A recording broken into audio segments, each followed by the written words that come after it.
ইউনিভার্সিটির সুযোগ্য ভারপ্রাপ্ত ভাইস চ্যান্সেলর, বিশিষ্ট শিক্ষাবিদ, পরিবেশ বিজ্ঞানী ডক্টর আব্দুর রব, আজকের এই অনুষ্ঠানে যাদেরকে সংবর্ধনা দেওয়া হচ্ছে সেই বরেণ্য ব্যক্তিবর্গ জনাব আলমগীর মহিউদ্দিন, জনাব আবুল আসাদ, জনাব ডক্টর মাহমুদুর রহমান। আসলে প্রধান অতিথি মানারা ট্রাস্টি বোর্ড, আমি তার প্রতিনিধিত্ব করছি।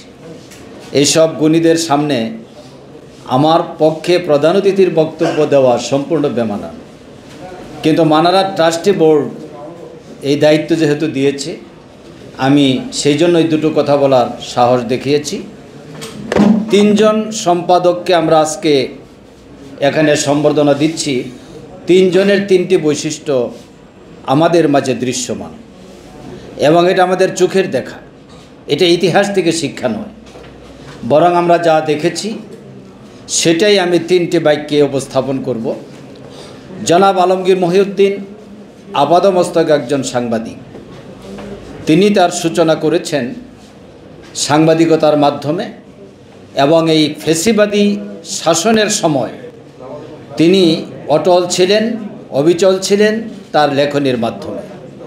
ডক্টর মাহমুদুর রহমান যখন দেশ ছাড়তে বাধ্য হলেন, আমার দেশ পত্রিকা যখন বন্ধ করে দেওয়া হলো, তখন মনে হয়েছিল আমরা বোধহয় আর কোনো খবর জানতে পারবো না।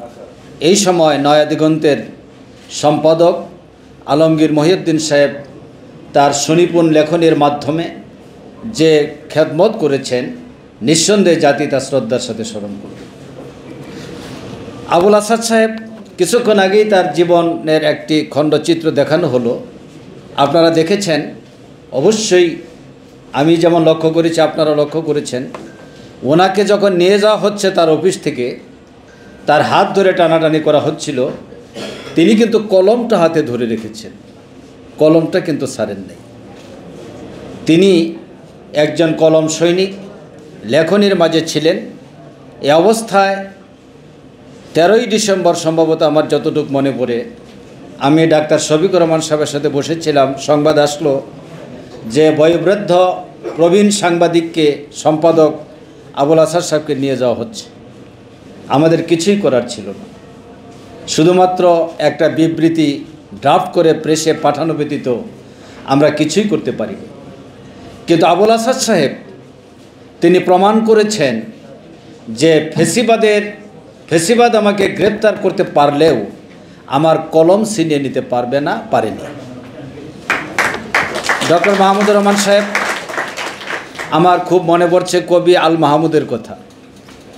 তিনি 111-এর পরে একটা অনুষ্ঠানে বলেছিলেন, 111 আমাদের ব্যবস্থাকে ধ্বংস করে দিয়েছে, তবে 111 আমাদেরকে একটা উপহার দিয়েছে। সেই উপহারটি হচ্ছে আমার দেশ পত্রিকার একজন সম্পাদক উপহার দিয়েছে। আবার আমি বলবো, শেখ হাসিনা আমার দেশের সকল ব্যবস্থাকে ধ্বংস করে দিয়েছে 15.5 বছরে, কিন্তু শেখ হাসিনা একটা উপকারও করেছে, ডক্টর মাহমুদুর রহমানকে ডক্টর হওয়ার সুযোগ করে দিয়েছে। সুতরাং মাহমুদুর রহমান ইতিহাসের একজন সাক্ষী, ফেসিবাদের বিরুদ্ধে আপোষহীন এক যোদ্ধা। আবুল আসাদ সাহেব বলছেন যে আমরা কিছু বাড়িয়ে বলি, আমার মনে হয় নিঃসন্দেহে এটা হয় অনেক ক্ষেত্রে, কিন্তু এখানে আমরা যা বলছি বরং অনেক কিছু কমিয়ে বলা হচ্ছে। কারণ যিনি আদালত থেকে আদালত, জেল থেকে জেল, আমি যদি তার কথা না বলি তাহলে আরেকটি জুলুম করা হবে তার উপর।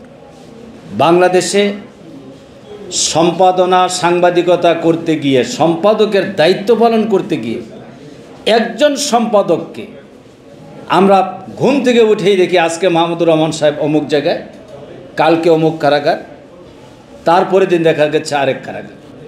এইভাবে জেল থেকে জেলে যাকে নিয়ে যাওয়া হয়েছে।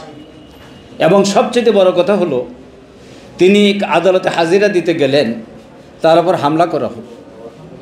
আমরা সেই ছবিটি দেখার পর আমার বাসায়, আমার স্ত্রীও একজন লেখক বলা চলে, স্ত্রীর কথা বলতে নেই, তারপরে বলতে হচ্ছে, আমার বাচ্চারা ছবিটা হাতে নিয়ে কাঁদতেছিল যে মাহমুদুর রহমান সাহেবের রক্তাক্ত অবস্থার মধ্যে তিনি হাসছেন, কারণ তিনি দেখিয়ে দিয়েছেন অন্যায় অসত্যের কাছে মাথা নত হতে পারে না এবং শরীর রক্তাক্ত হতে পারে, কিন্তু মাহমুদুর রহমান নত হবে না। সেই প্রমাণ তিনি রেখেছেন যখন নির্বাসিত জীবনের পর দেশে প্রত্যাবর্তন করলেন।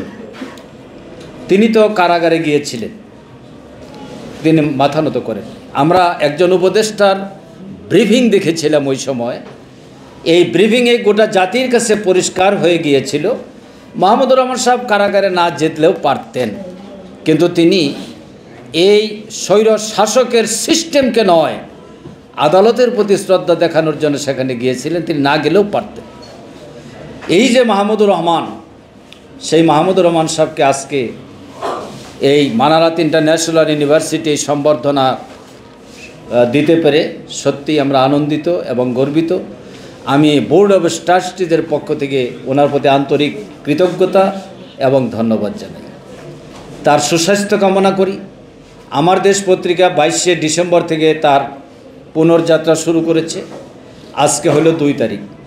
সেই হিসেবে 9 আর 2 11 দিনের এই যাত্রায় আমি তো মনে করি যে 11 দিনের এই ঘটনা বাংলাদেশের এক একটি সংবাদ, এক একটি শিরোনাম বাংলাদেশের জনগণকে এক একটি ধারণার দিকে নিয়ে যাচ্ছে। এবং তিনি ইনশাল্লাহ 1 মাসের ব্যবধানে আশা করি এই ধারার মাধ্যমে উনি যে আধিপত্যবাদ বিরোধী আন্দোলনের সূচনা করেছেন, সেই আন্দোলনে গোটা জাতি ঐক্যবদ্ধ হবে এবং আমাদের দেশের স্বাধীনতা এবং সার্বভৌমত্ব রক্ষার জন্য গোটা জাতি একমুখী হবে ইনশাআল্লাহ। আমি তার সুস্বাস্থ্য কামনা করি। জনাব আবুল আসাদ সাহেব, তার লেখনী, তার বক্তব্য, তার সাহিত্য এবং তার বিশেষ করে 100 বছরের রাজনীতি, এই রাজনীতি না পড়লে বাংলাদেশের তরুণ সমাজ, এই বইটি না পড়লে বাংলাদেশের রাজনীতি বুঝতে পারবেন। তিনি যে অবদান রেখেছেন এই বইয়ের মাধ্যমে, আল্লাহ তাআলা যেন তার এই অবদানকে কবুল করেন। আর আলমগীর মহিউদ্দিন সাহেব, তিনি অসুস্থতা বোধ করায় আমরা তার কথা শুনতে পারলাম না। তার প্রতি আমি আন্তরিক কৃতজ্ঞতা জানাচ্ছি। সকলের প্রতি বোর্ড অফ ট্রাস্টিজের পক্ষ থেকে আন্তরিক ধন্যবাদ জানিয়ে আমার কথা শেষ করছি। আসসালামু আলাইকুম ওয়া রাহমাতুল্লাহ।